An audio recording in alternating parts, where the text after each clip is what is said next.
বিচার চাই এবং প্রমাণ হবে সামিরা দোষী, সামিরা খুনি, নাহলে পালাবে কেন? সালমান শাহ ভক্ত ইন্ডিয়ান একটা ছেলে এই খবরটা কিন্তু পাস করেছে। কার সন্তান? সালমান শাহের কোনো সন্তান ছিল না। সামিরাকে মুক্ত করতে চেয়েছিল আজিজ মহম্মদ ভাই থেকে। তো আজিজ মহম্মদ ভাইয়ের বান্ধবী ছিল নীতা, নীতা সামিরার বান্ধবী ছিল, আমি ঘরে দেখেছি তারে।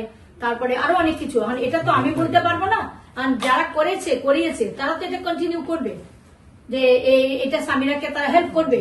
কারণ এটা একজন ধরা পড়লে, যেমন ডন ধরা পড়েছে, তারা জানে অনেক কিছু তাদের বের হয়ে যাবে, ডনকেও তারা সাপোর্ট দিবে, চেষ্টা করবে থামাবার, না হয়তো মেরেও ফেলবে, তাই না? আমরা জানি না, এরকম তো হচ্ছে যে আসামি ধরা পড়লে আসামি বলে দিবে বলে অনেক কিছু হয়। এবং আপনারা বলছেন ভারতে গেছে, আমিও শুনেছি ভারতে গেছে, হায়দ্রাবাদে অথবা এলাহাবাদে কোথাও আছে। দেখেন, সালমান শাহ ভক্ত, আল্লাহ শুক্রিয়া, শুকুর আলহামদুলিল্লাহ, সালমান শাহ ভক্ত ইন্ডিয়ান একটা ছেলে এই খবরটা কিন্তু পাস করেছে। এক বিল্ডিং থেকে নেমে যাচ্ছিল, তখন বলছে চাকমারি তো কোথায় দেখছি।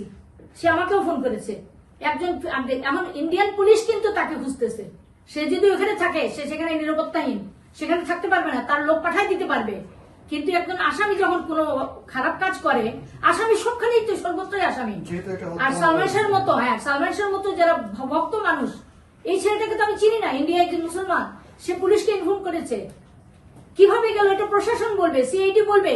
সিআইডি বলছে যে এয়ারপোর্টে তারা, আমি বারবার বলেছি আপনার এয়ারপোর্ট না, আপনার আমাদের বর্ডার দিয়ে যাওয়া যায়, আপনারা সব দিক ক্লোজ করেন, আমাদের আসামি যেন বাইরে না যায়।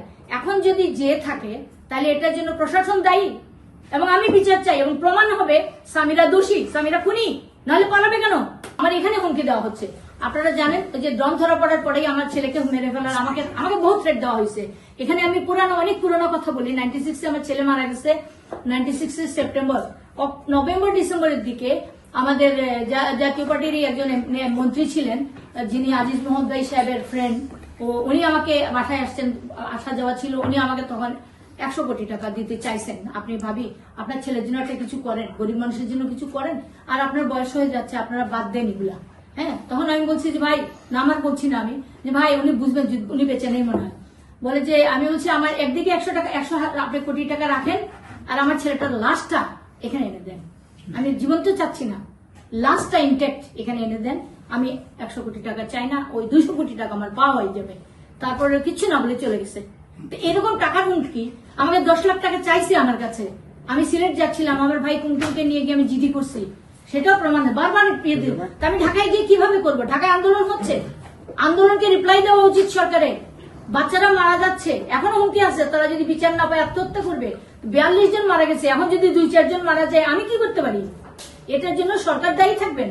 তারা প্রশাসন যদি ঠিক মতো কাজ করে, তাহলে পাবলিক, এটা এখন তো জি জেনারেশন, তারা খেপে গেছে। কিন্তু এখন আমার কোনো নির্দেশ দেওয়ার কোনো ক্ষমতা নাই, আমি একজন সাধারণ মানুষ, আমি তাদেরই একজন, তাই না?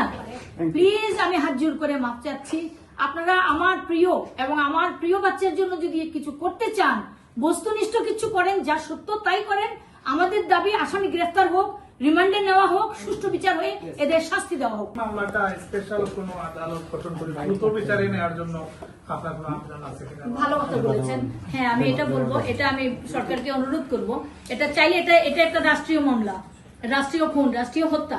তো সেই কারণে এটা যদি মনে করেন, যেমন এখন শুনছি আমার আইও, প্রথম শুনলাম অসুস্থ ছিলেন, এখন শুনলাম তাকে উইথড্র করা হয়েছে সেখান থেকে। তাহলে আমার আইও আসতে, এখানে জয়েন করে ফাইল নিতে এবং জানতে আরো মাসখানেক সময় লেগে যাবে। এটা দীর্ঘায়িত হচ্ছে, এবং দীর্ঘায়িত, এটা কেস যদি দীর্ঘায়িত হয়, এটা শেষ হওয়ার সামিল হয়, আমরা যেটা জানি।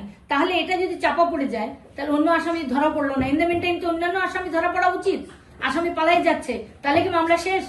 সে কারণে আমি আমার সরকারের দৃষ্টি আকর্ষণ করে বলবো, আপনার একটা পার্সোনাল একটা ট্রাইব্যুনালের ব্যবস্থা করে সেই কোর্টে সালমান শাহ হত্যার বিচারটা করা হোক, এবং স্পেশাল অফিসার দিয়ে সেটা বন্ধ না রেখে, দেরি না করে, প্লিজ আমার বিনীত অনুরোধ। আমি দেশের একজন প্রথম শ্রেণীর নাগরিক, প্রথম শ্রেণীর নাগরিকের স্ত্রী, প্রথম শ্রেণীর নাগরিকের মাতা, আমি একজন ভিকটিম, আমাকে এই সাহায্যটুকু করা হোক।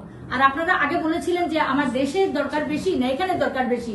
আমার দেশে আন্দোলন হচ্ছে, আমি যেখানে আছি সেখানেও আমার যে কর্তব্য, বা আমার যে আপনারা দেশবাসী প্রবাসী যারা আছেন, তারা চাচ্ছেন না সালমান শাহর বিচার? নিশ্চয়ই চাচ্ছেন। আমি সেটাই শো করতে চাই। লন্ডনে আমি বসে নাই, আমার কানেকশন ভার্চুয়ালি বাংলাদেশের সাথে 24 ঘন্টা আছে। আমি বাংলাদেশেই আছি, নিরাপত্তার সাথে আমি এখানে আছি আমার ছেলেকে নিয়ে। আমার ছেলের নিরাপত্তার প্রয়োজন আছে, সেই জন্য আমি সরে নাই। আপনার প্রশ্নের উত্তর নিশ্চয়ই পেয়েছেন। বাংলাদেশও কাজ হচ্ছে একই সঙ্গে, এখনো ভার্চুয়ালি বাংলাদেশ আমার সাথে যুক্ত আছে। সামিরার তো অনেক বিয়ে হয়েছে, আগেও শুনছি কি হয়েছে। কার সন্তান? সালমান শাহের কোনো সন্তান ছিল না। এবং দেখান তারপরে যদি কার ছেলে দেখা, এটা আপনার পয়েন্ট এখানে ঠিক, আমি ডিএনএ করলেই তো বার হয়ে যায় কার ছেলে। তাহলে সালমান শাহের সন্তান বলে কেন মানুষকে বিভ্রান্ত করা হচ্ছে? আপনার এই কথার সঙ্গে আমি একটা কথা শেষ করে দিতে চাই। আমার প্রিয় দেশবাসী এবং প্রিয় সাংবাদিক ভাই বোনেরা, আমার সন্তানেরা, আমার সন্তান তুল্য সবাই, প্লাস টিকটক যারা করছেন তারা সবাই সালমান শাহের ভক্ত, অতিরিক্ত ভক্ত। প্লিজ আমি হাত জোর করে বলছি, আমি চাই না সামিরাকে গালি দেওয়া হোক, সামিরাকে উল্লঙ্গ কথা বলা হোক, আমি বলতে চাই না। আমি সালমান শাহের যে ক্যাসেটটা দিয়েছি আমার ছেলের যে অপবাদটা দূর করার জন্য, যে এই কারণে মোটিভ আমার ছেলেকে খুন করা হয়েছে, এটা আমি বাধ্য ছিলাম, এই জন্য দিয়েছি, তাকে অপমান করার জন্য না। আমি চাই না সে সালমান শাহর স্ত্রী ছিল সেটার জন্য না, একজন মহিলা, আমার মেয়ে ওই মহিলা একটা থাকতো, আমি তাকে মেয়ের মতো জানতাম, আমি তাকে কোনো অপবাদ কিন্তু গালি দিইনি এখনো। সে যদিও বলে নীলা চৌধুরী বলেছে, নীলা চৌধুরী কোনোখানে দেখাতে পারবে না নীলা চৌধুরী বলেছে।